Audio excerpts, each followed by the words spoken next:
여러분 지난 한 주간을 한번 돌아보십시다. 여러분들은 한 주 동안 기쁨을 누리셨습니까? 여러분들은 기쁜 일이 있었나요? 이렇게 한박 웃음을 지으면서 이렇게 눈물이 흐를 만큼 웃었던 기억은 여러분들에게 있습니까? 일단 여러분들이 한 주를 돌아보면서 여러분들의 삶에 기쁨이 있었는지를 한번 점검해 보십시오. 자, 만약에 없었다면 왜 없었을까? 또 있었다면 무슨 일 때문에 그렇게 기뻤는지 여러분들이 한번 점검해 보십시오. 무엇 때문에 기쁘셨습니까? 만약 우리가 기쁨을 누렸다면 그 기쁨의 이유가 있을 것입니다. 우리는 흔히 뭔가를 이루어내었을 때에, 또 무언가를 얻었을 때, 누군가에게 사랑과 인정을 받았을 때에, 뭔가 좋은 걸 배우고 무언가를 얻게 되었을 때 우리는 기쁨을 누리게 되어집니다. 근데 여러분, 이런 기쁨은 예수님을 믿지 않는 사람들도 느끼는 기쁨이죠. 믿음의 유무와 관계없이 느끼는 기쁨 아닙니까? 여러분, 신자와 불신자의 이렇게 신자와 불신자를 구분하는 차이 중에 가장 큰 것이 저는 기쁨이라고 생각하는데, 정확하게 말하면 기쁨의 수준입니다. 예수님을 믿는 사람들도 기뻐하고 예수님을 믿지 않는 사람들도 기뻐하지만 그 기쁨의 이유, 그 기쁨의 원천이 다른 것이죠. 예수님을 믿지 않는 사람, 세상 사람들은 기뻐할 일이 있으면 기뻐합니다. 슬퍼할 만한 일이 일어나면 슬퍼하고 불평해야 할 일들이 일어나면 불평하게 되어집니다. 그러나 신자는 상황은 슬픈데 기쁨을 노래할 수 있는 사람들, 그러니까 광야에서도 아름다운 이야기를 만들어낼 수 있는 사람들이 바로 저는 예수님을 믿는 사람들이다라고 생각합니다. 빌립보서는 바로 이런 성도들의 모습을 보여주는 서신이다라고 할 수 있습니다. 그래서 빌립보서의 부제가 뭐냐면 기쁨의 서신입니다. 기쁨의 서신. 근데 여러분, 이 빌립보서는 여러분 다 아시다시피 에베소서, 빌레몬서, 골로새서와 함께 바울이 쓴 서신서인데 특별히 옥중서신이라고 불리는 서신서입니다. 옥중서신. 무슨 말입니까? 감옥에 갇혀서 쓴 서신이라는 거죠.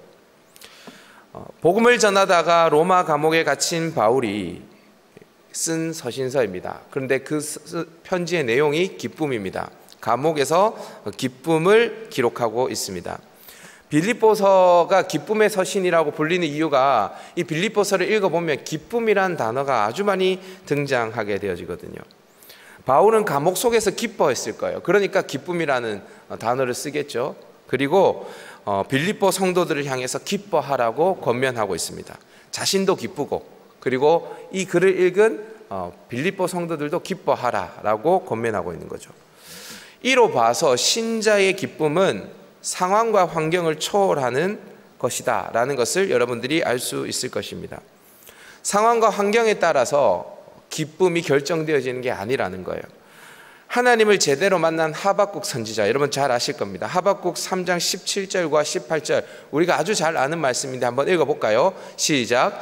비록 무화과 나무가 무성하지 못하며 포도나무에 열매가 없으며 감람나무에 소출이 없으며 밭에 먹을 것이 없으며 우리의 양이 없으며 외양간에 소가 없을지라도 나는 여호와로 말미암아 즐거워하며 나의 구원의 하나님으로 말미암아 기뻐하리로다. 아멘.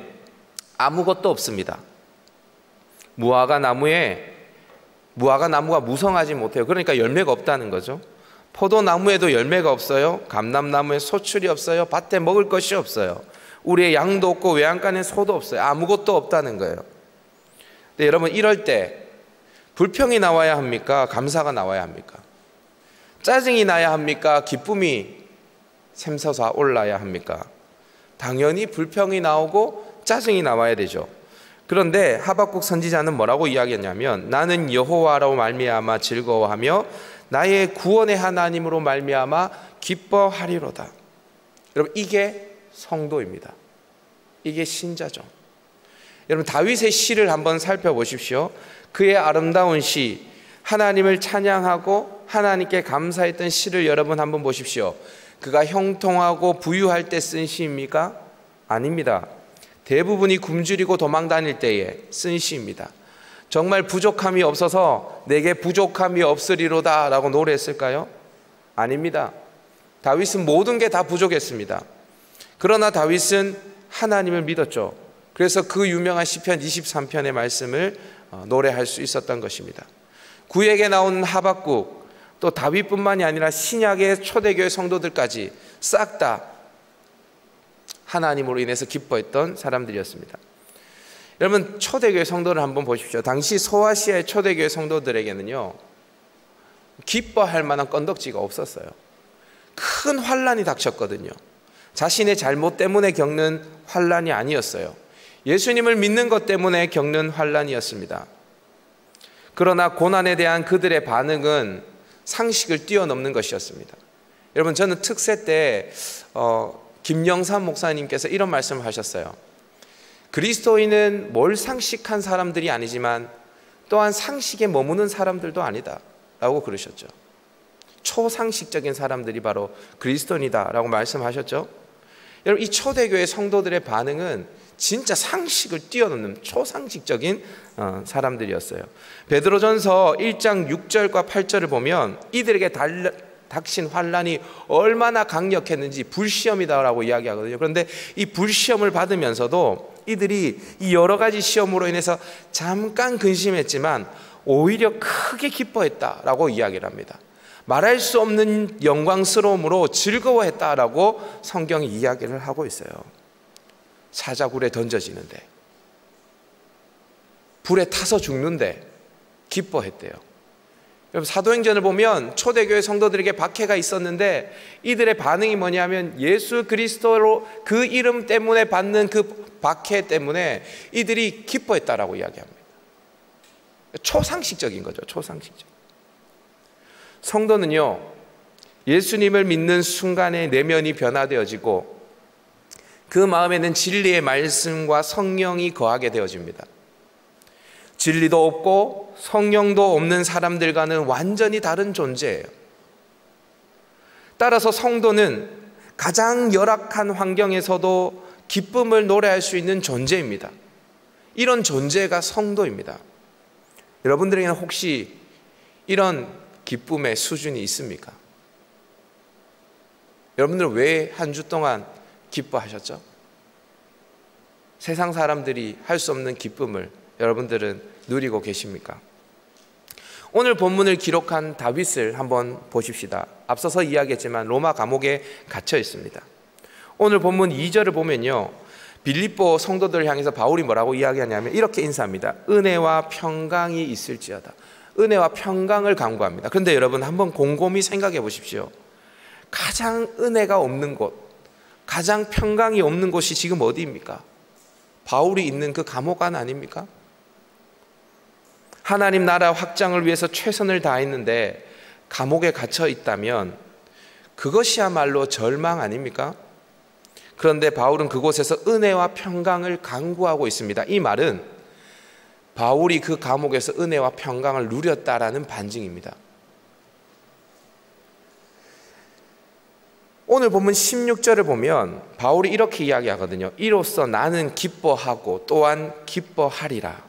여러분, 이 말씀을 한번 잘 보십시오. 나는 기뻐하고 또한 기뻐하리라. 기뻐하고 또한 기뻐하리라. 헬라어를 보면 이 시제가 정확하게 나오는데요, 이 이야기는 뭐냐면 현재 나는 기쁘다는 거예요. 그런데 현재만 기쁜 게 아니라 앞으로도 기뻐할 것이다 라는 겁니다. 앞으로도 기쁘다는 것입니다. 그런데 여러분 보십시오. 바울이 지금 어디에 있다고요? 감옥에 있다고요.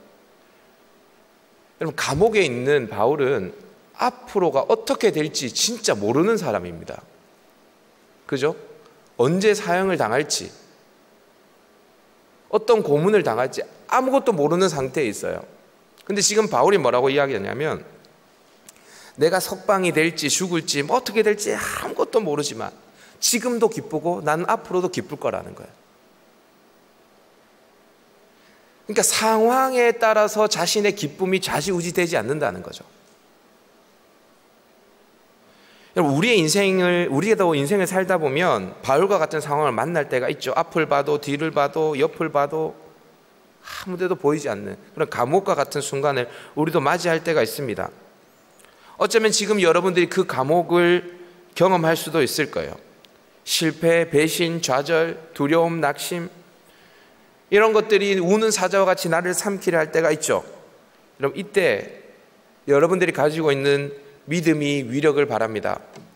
싸움이 치열하면 할수록, 고난이 더하면 더할수록 우리의 기쁨의 근원이 되시는 하나님은 더 또렷이 우리에게 보일 것입니다. 그 찬란한 하나님이 우리의 시선에 들어올 때 우리의 삶 속에 깊이 드리워진 어둠은 매굴 목추고 떠나가게 되어지는 거죠. 그래서 우리는 그 감옥 속에서도 노래할 수 있는 것입니다. 저는 오늘 이 빌립보서를 함께 살피면서 이 바울이 어떻게 기뻐했는지, 감옥에 갇혀 있으면서도 뭐가 그렇게 기뻤는지 바울이 기뻐하는 그 기쁨을 한번 살펴보려고 합니다. 오늘 바울의 기쁨을 함께 살피면서 저와 여러분들의 기쁨의 수준, 그 기쁨의 원천을 한번 점검해 봤으면 좋겠어요. 자, 그럼 바울은 무엇 때문에 기쁘다라고 말하는가? 구체적으로 감옥에서 저를 한번 따라해 봅시다. 그리스도가 전파되었기에. 바울을 그 감옥에서도 기쁘게 했던 그 이유는 그리스도가 전파되었기 때문이다 라고 성경은 말하고 있어요. 여러분, 바울이 왜 갇혔죠? 복음 전하다가, 그리스도 전하다가 갇혔습니다. 아니, 그리스도를 전하다가 갇힌 것도 맞지만 또 엄밀히 말하면 그리스도를 전하기 위해 갇혔습니다. 여러분, 일반적으로 이런 상황에 놓이면 우리는 어떻게 반응해야 합니까? 다시 말하지만 이때는 기뻐하는 게 아닙니다. 불평하거나 아니면 심각한 회의에 빠져야 합니다. 아니면 하나님께 질문해야 합니다. 왜 내게 이러한 상황을 허락하셨습니까? 라고 질문해야 합니다. 근데 지금 하나님 앞에 이 바울의 모습은 우리의 반응과는 좀 다른 것 같습니다. 초대교회 성도들도 이와 같은 상황 속에서 이런 반응을 보였겠죠. 우리가 같은 그런 질문들이 있었지 않겠습니까? 아마도 초대교회 성도들이 이렇게 생각했습니다. 바울이 감옥에 갇히면 복음 전파 사역이 좀 위축될 거야, 힘들어질 거야 라고 생각했을 겁니다. 바울 때문에 로마 전역의 전도가 어려워지고 박해가 더 심해질지도 몰라 염려했을 것입니다. 그러나 믿음의 사람 바울은 보편적인 이런 시각을 넘어서 상황을 믿음으로 해석해 버립니다. 우리 12절 말씀을 한번 읽어보십시다. 12절 다 같이 읽습니다. 시작.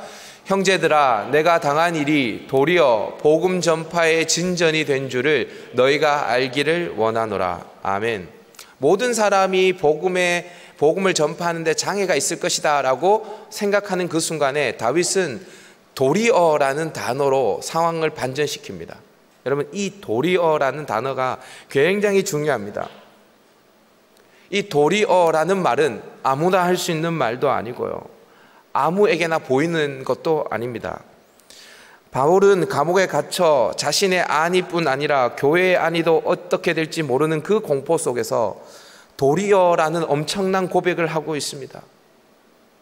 여러분, 제가 2018년도에 중국 상해 코스타 집회를 갔다 왔어요. 우리 작년에 엄기영 목사님이라고 우리 겨울 수련회 강사로 오신 목사님 계셨지 않습니까? 제가 거기 가서 만났어요. 근데 그 당시에 중국 교회가 어떤 상황이었냐면 중국 정부의 일종의 종교 박해로 인해서 교회가 굉장히 힘들어져 있는 상황이었습니다. 그러니까 비자도 막 연장시켜주지 않고, 그리고 교회가 있으면 막 건물들 혹시 뭐 이렇게 조금이라도 구조 변경이나 이런 게 있으면 아예 철거시켜버리고 뭐 이런 상황이었어요. 그래서 제가 상해교회 갔을 때도 어떤 상황이냐면 교회 본당을 뜯어가지고 축소시키는 공사를 하고 있었어요. 그래서 예배를 드리는데 찬양도 마음껏 하지 못해서 공안들 눈치를 보면서, 그래서 찬양 인도하시는 목사님이 그랬던 것 같아요. 우리 흐밍으로 찬양하십시다. 그래서 소리를 내지 못하고 이렇게 하면서 찬양했어요. 그런데요, 정말 이 감동이 되는 게 흐밍으로 찬양을 하는데도 공안의 공안들이 오는 거예요. 그래서 우리 소리 내지 말고 찬양하십시다. 그래서 소리 내지 않고 찬양했어요. 근데 소리를 내지 않고 찬양을 하는데 두 눈에는 눈물이 막 흐르는 거예요. 저뿐만이 아니라 거기 함께 모이는 청년들이 눈물을 흘리면서 소리를 내지 못하고 찬양을 하는 거예요. 드럼 이런 거 못 쳐요. 피아노 반주만 이렇게 하는데 소리를 내지 못하고 찬양을 하는 거예요. 그런 기가 막힌 상황 속에서 수련회를 하는 거예요. 집회를. 여러분, 기차를 타고 상해까지 10시간씩 와서 수련회를 하는데 그런 상황에서 예배를 드리는 거예요. 그래서 제가 기가 막힌 거예요. 그래서 강사들도 기가 막히잖아요. 거기에 모인 자기 자비 내어가지고 50만 원씩 60만 원씩 내어가지고 비행기 타고 왔는데 그런 상황이니까 기가 막힐 거 아니에요. 그런데 이 강사들이 함께 모여 있는 이 휴게실에서 걱정을 막 하고 있는데요. 거기에 이제 메인 교회였던 상해 교회 엄목사님께서 정말 하나님께서 주신 축복이라는 거야. 이 기회가. 이게 기회라는 거예요. 그래서 우리는 진짜 어이가 없었어요. 찬양도 마음껏 할 수 없고 교회 건물이 뜯겨서 지금 나가고 있는 상황인데, 그런데 이게 하나님 주신 축복이고 기회라고 말하니까 이해가 안 되잖아요. 그래서 이야기를 들어보니까 이 엄목사님이 뭐라고 이야기하냐면, 지금 이 환란의 시대에 우리 상해교회 성도들이, 중국교회 성도들이 더 하나님 앞에 뜨겁게 기도하는 것이 축복이라는 거예요. 두 번째, 그래서 교회에 모일 수가 없어서 다 소그룹별로 모이고 있는데 소그룹이 강력해져서 너무 하나님께서 그렇게 해주셔서 너무 축복이라는 거예요. 그 해석을 하는데 제가 그 이야기를 듣는 순간에 소름이 돋는 거예요. 소름. 정말 동의가 됐어요. 그러면서 이런 생각이 들었어요. 아, 믿음의 사람은 도리어라는 해석으로 전혀 다른 반응을 보일 수 있구나라고 제가 그 순간 깨닫게 되어진 거예요. 여러분, 오늘 본문의 저자인 바울도 자신이 당한 일이 복음 전파의 장애가 된 것이 아니라 도리어 진전이 되었다라고 이야기를 합니다. 자신은 감옥에 갇혔지만 복음은 갇히지 않고 뻗어나가고 있다고 고백합니다. 우리 13절 14절 한번 읽어볼까요? 13절 14절 시작. 이러므로 나의 매임이 그리스도 안에서 모든 시위대 안과 그 밖에 모든 사람에게 나타났으니 형제 중 다수가 나의 매임으로 말미암아 주 안에서 신뢰함으로 겁없이 하나님의 말씀을 더욱 담대히 전하게 되었느니라. 아멘. 바울은 감옥에 갇혔어요. 자유롭게 선교 활동을 할 수 없었습니다. 그러나 갇히지 아니하고는 전혀 만날 수 없는 대상을 만났으니 바로 시위대 안에 있는 사람들이었습니다. 여기에서 말하는 시위대 안은 황실 근위대를 말하는 것입니다. 로마 황실 정중앙으로 복음을 들고 들어간 것입니다. 빌립보서 1장 13절은 이렇게 해석해야 조금 더 우리에게 실감 있게 다가올 수 있습니다. 이러므로 나의 매임이 그리스도를 위한 것이라는 사실이 모든 시위대 안에 나타났습니다. 이렇게 해석해야 우리가 조금 더 쉽게 이해할 수 있어요. 이게 무슨 말이냐면, 황실 근위대 사람들이 아무리 봐도 바울이 감옥에 갇힐 만한 이유가 없는 거예요. 저 사람이 감옥에 갇힌 이유는 예수를 전하는 것밖에 없는데, 그런데 바울의 행실을 보니까 여느 제수들과는 전혀 다른 거예요. 너무 성실하고 너무 온전한 것입니다. 그래서 그 근위대 안에, 황실 근위대 안에 복음이 퍼져나가게 되어진 거예요. 또한 새로운 대상에게 복음이 전해졌을 뿐만 아니라 자신의 갇힘을 통해서 새로운 전도자들이 일어나게 되었다라고 바울은 말하고 있어요. 형제 중에 다수가 나의 매임으로 말미암아 더욱 담대히 하나님의 말씀을 전하게 되었다라고 말하는데, 이 말이 뭐냐면 수많은 전도자들이 자신의 빈자리를 채웠다라는 겁니다. 자, 여러분, 그러면 바울이 복음을 안 전하니까 바울 대신에 일어난 바울의 제자들이 바울의 자리를 메꾸었구나, 이렇게 생각할 수 있는데 그렇지 않습니다. 여러분, 바울이 믿음을 가지고 이 모든 상황을 해석해냈지만 그는 여전히 감옥에 있었고 그를 힘들게 하는 요소들은 아주 많았거든요. 빌립보서 1장 15절에서 17절 말씀을 한번 읽어볼까요? 다 같이 한번 읽어보십시다. 15절에서 17절 시작. 어떤 이들은 투기와 분쟁으로, 어떤 이들은 착한 뜻으로 그리스도를 전파하나니 이들은 내가 복음을 변증하기 위하여 세우심을 받은 줄 알고 사랑으로 하나 그들은 나의 매임에 괴로움을 더하게 할 줄로 생각하여 순수하지 못하게 다툼으로 그리스도를 전파하느니라. 아멘. 여러분, 바울이 기뻐하고 또 앞으로도 기뻐할 것이다 라고 말했지만, 그래서 바울을 향한 사랑을 가지고 바울의 자리를 메꾸어 준 사람들도 있었지만, 동시에 바울이 너무 싫어서 바울에게 괴로움을 더하게 하려고 그리스도를 전파하는 사람들도 있었다라고 이야기를 하고 있어요. 시기와 질투로 꼼짝할 수 없는 그 감옥에 갇혀 있는 바울을 힘들게 하려는 목적을 가지고, 동기를 가지고 복음을 전하는 사람들도 있었다라는 것이죠. 여러분, 언제나 그 적은 내부에 있습니다. 그렇죠? 그렇습니다. 바울이 감옥 속에서 기쁨을 이야기하지만 기쁨과 동시에 아픔도 있었고요, 감격과 동시에 고통이 있었고, 평강과 동시에 근심도 있었습니다. 그런데 모든 어둠을 몰아내고 기쁨만을 외칠 수 있었던 이유가 뭐냐? 18절 다시 한번 읽어보십시오. 18절 시작. 그러면 무엇이냐? 거칠에노 하나 참으로 하나 무슨 방도로 하든지 전파되는 것은 그리스도니 이로써 나는 기뻐하고 또한 기뻐하리라. 아멘. 어떠한 상황이든 상관없이 그리스도가 전파되어지기 때문에 나는 기뻐하고 또한 기뻐할 것이다 라고 이야기를 하는 거예요. 여러분, 바울은 편지 서두에서 자신을 그리스도의 예수의 종 바울이라고 이야기합니다. 그리스도 예수의 종 바울. 당시 로마 사회에는 종에게도 계층이 있었거든요. 종이라고 다 같은 종이 아니었습니다. 여기에서 말하는 종 둘로스는 종 중에서도 가장 하찮은 종을, 하급종을 가리키는 말입니다. 둘로스는 어떠한 권리도 자유도 살고 죽는 것도 자기의 마음대로 할 수 없는 존재가 바로 둘로스였습니다. 철저히 주인의 소유였던 둘로스. 바울이 왜 지금 감옥에서 기뻐했는지 아시겠습니까? 왜 그리스도가 전파되어진다면 다른 모든 것은 문제가 되지 않았는지 여러분 아시겠습니까? 그가 둘로스였기 때문입니다.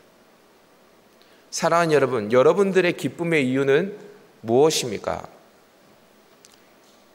여러분 자신입니까? 그리스도입니까?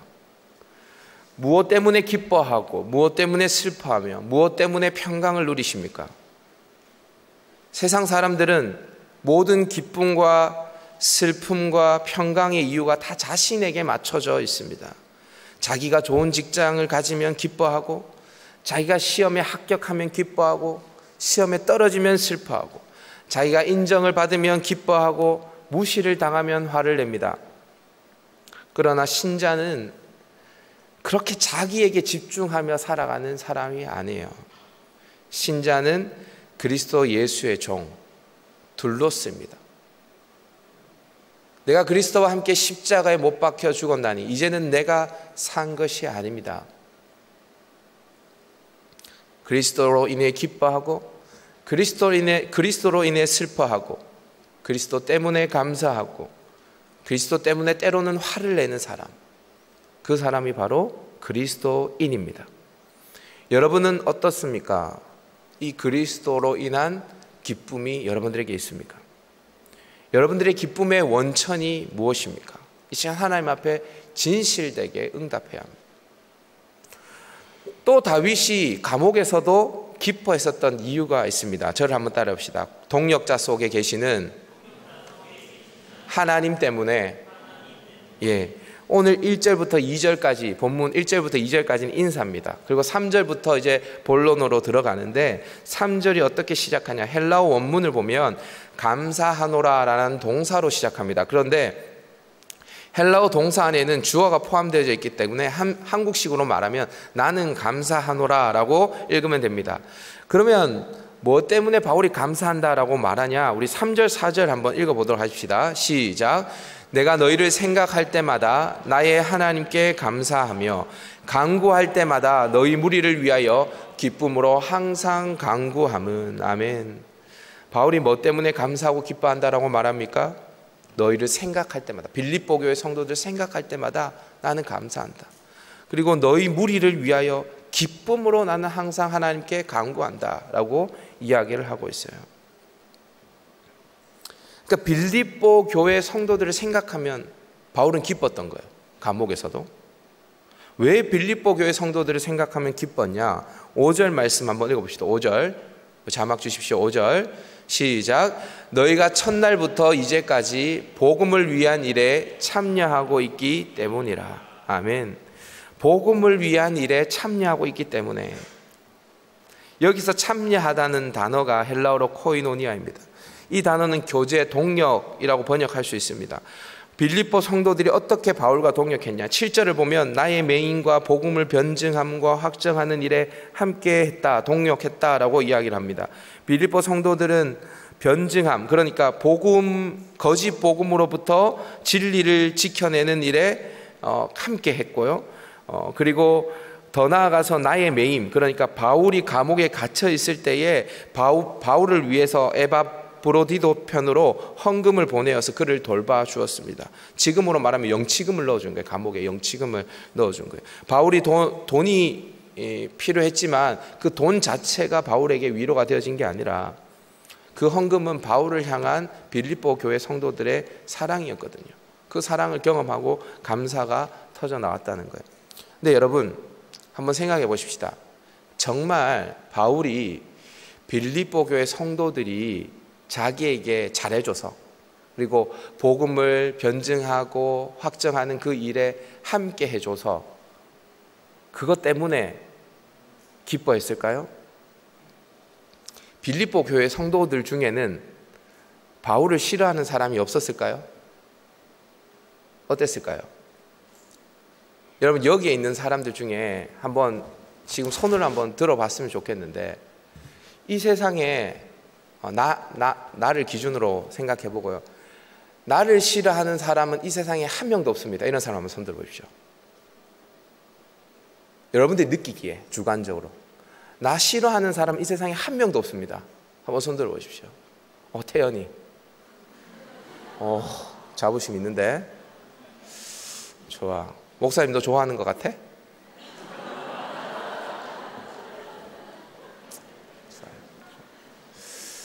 좋습니다. 저 정도의 자존감은 있어야 됩니다. 근데 여러분 제가 여러분 애양원 아시죠? 애양원. 애양원 하면 어떤 목사님 떠올라요? 손양호 목사님 떠오르죠. 제가 애양원이라는 그 곳에 한 5번 정도 가봤거든요.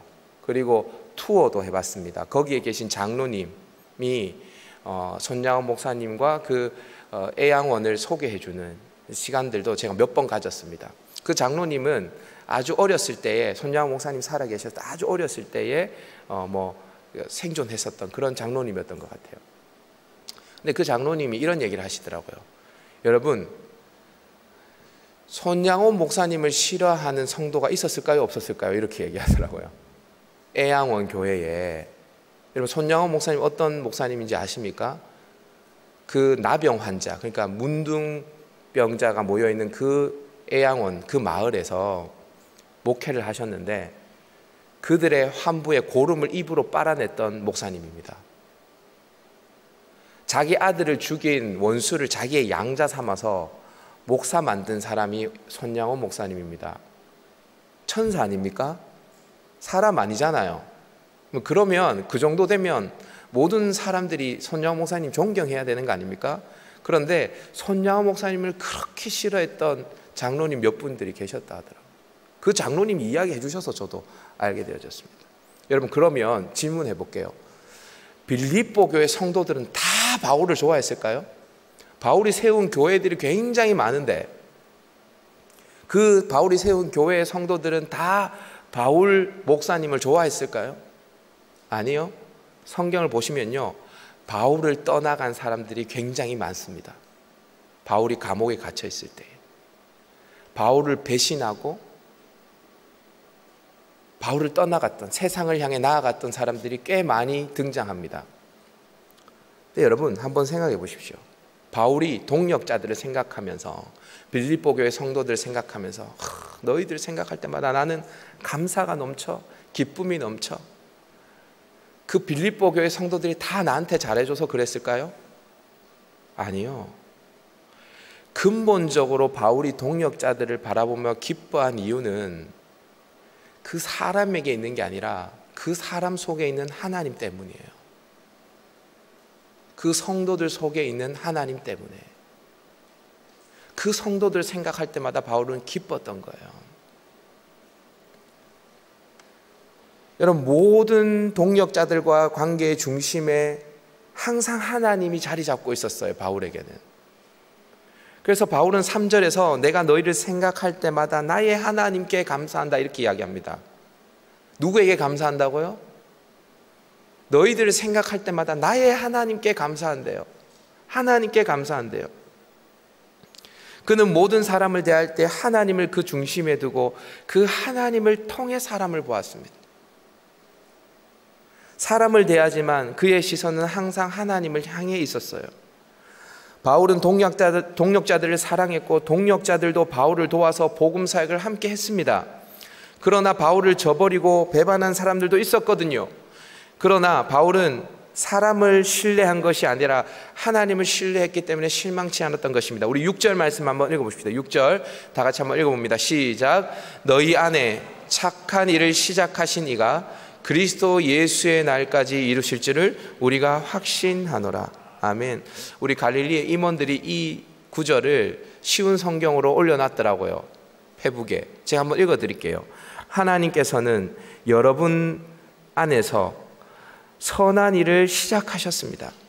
그분은 끊임없이 일하고 계시므로 예수 그리스도께서 오시는 마지막 그날까지 우리를 선한 일로 확실히 완성시킬 것입니다 라고 쉬운 성경이 기록되어져 있더라고요. 여러분, 지금 바울이 누구를 신뢰하고 있는 거예요? 하나님 신뢰하고 있는 것입니다. 자, 여러분 질문해 보겠습니다. 나는 완벽합니다. 나는 더 배울 것도 없고 나는 더 깎아낼 모난 것도 없고 나는 고쳐야 될 부분도 없고 나는 완벽한 존재입니다 라고 자부하시는 분 한번 손 들어 보십시오. 태연이가 손을 안 드네. 좋아요. 아무도 안 들었죠. 자, 그러면 여러분 인정하시는 거죠. 여러분들도 모가 난 부분이 있고 여러분도 깎여야 될 부분이 있고 여러분들도 부족한 부분이 있고 다 동의하시죠? 여러분들도 연약한 부분이 있고 동의하시죠? 그러면 여러분 보십시오. 내가 그런 존재라면 내 옆에 앉아있는 지체들도 그런 존재이죠. 그렇죠. 근데 그 사람의 연약한 것을 계속 이야기해서 하나님이 그렇게 하면 기뻐하실까? 교회는 그런 곳이 아니에요. 교회는 절대 그런 곳이 아닙니다. 교회는 내 옆에 있는 지체의 연약함을 내가 메워주는 것이 교회고요. 나의 연약한 것을 옆에 있는 지체가 메울 수 있도록 하는 것이 교회입니다. 너희 안에 착한 일을 시작하신 이가 그리스도의 예수의 날까지 이루실 줄을 내가 확신하노라. 여러분 한번 보십시오. 우리 안에 착한 일을 하나님이 시작하셨습니다. 근데 여러분 우리는 지금 계속 예수님을 닮아가고 있죠. 예수님 없죠 여기에? 우리는 다 예수님을 닮아가는 사람입니다. 그러니까 내 옆에 있는 지체가 어떤 부족함이 있다 할지라도 그는 지금 예수님을 닮아가는 과정 속에 있는 것입니다. 그런데 그 사람을 그냥 그 사람으로 보면 그 사람을 보면서 불평이 나올 수밖에 없고 원망이 나올 수밖에 없어요. 그런데 그 안에 착한 일을 시작하시고 계시는 하나님을 보세요. 그러면 그 동역자를 보면서 기쁩니다. 여러분 지금 바울이 감옥에 gat혀서 그리스도가 전파되어지기 때문에 나는 기쁘다. 그리고 너희 안에 착한 일을 시작하신 하나님 때문에 내가 기쁘다 라고 지금 이야기를 하고 있거든요. 이 두 가지를 다 합쳐 보십시다. 그러면 무슨 이야기예요? 나는 하나님 때문에 기쁘다라는 거예요. 그리스도가 전파되어지기 때문에 기쁘고 동역자 속에 계시는 그 하나님을 신뢰하기 때문에 나는 기쁜데, 이 두 가지를 합쳐보면 나는 하나님 때문에 기쁘다라는 거예요. 하나님 때문에 내가 감옥에 갇혀 있어도 복음이 전파되어지기 때문에 나는 기쁘다라는 거예요. 하나님 때문에 동역자들, 나에게 잘해주는 사람도 있고 나를 비방하는 사람도 있고 좋은 뜻으로 복음을 전하는 사람도 있고 나쁜 의도로 복음을 전하는 사람도 있지만 나는 괜찮다는 거예요. 하나님 때문에 기쁘다라는 거예요. 여러분, 다윗이 그래서 이렇게 이야기하지 않습니까? 여호와가 나의 목자시니 내게 부족함이 없으리로다. 여호와는 나의 목자시니 내게 부족함이 없으리로다. 뭐가 있어서 부족함이 없는 게 아니고 여호와가 나의 목자시니까 부족함이 없다라고 고백하는 거예요. 여러분의 기쁨의 원천은 무엇입니까? 무엇 때문에 아침에 일어날 때 여러분들은 행복하십니까? 아니면 아침에 일어날 때 오늘 또 직장 가야 돼 이러면서 일어나십니까? 아니면 여러분들은 기쁨으로 일어나십니까? 여러분들을 기쁘게 하는 것이 무엇입니까? 무엇이 여러분들을 미소 짓게 만들죠? 그게 세상 사람들하고 별반 다를 것이 없나요? 그럼 그게 우리의 신앙의 수준이에요, 수준. 사랑하는 여러분, 하나님 때문에 기뻐할 수 있기를 바랍니다. 하나님만이 여러분들의 기쁨의 원천이 될 수 있기를 바랍니다. 하나님 때문에 상황이 도리어라는 해석을 할 수 있는 사람이 되시고, 하나님 때문에 동역자들을 바라보는 시각도 바뀌어지시기를 바랍니다. 우리가 조금 있다가 태신자 작정을 할 텐데요, 하나님 때문에 이게 부담을 넘어서 기쁨이 되어질 수 있기를 바랍니다. 하나님 때문에. 이 하나님이 여러분들을 새롭게 해주실 줄 믿습니다.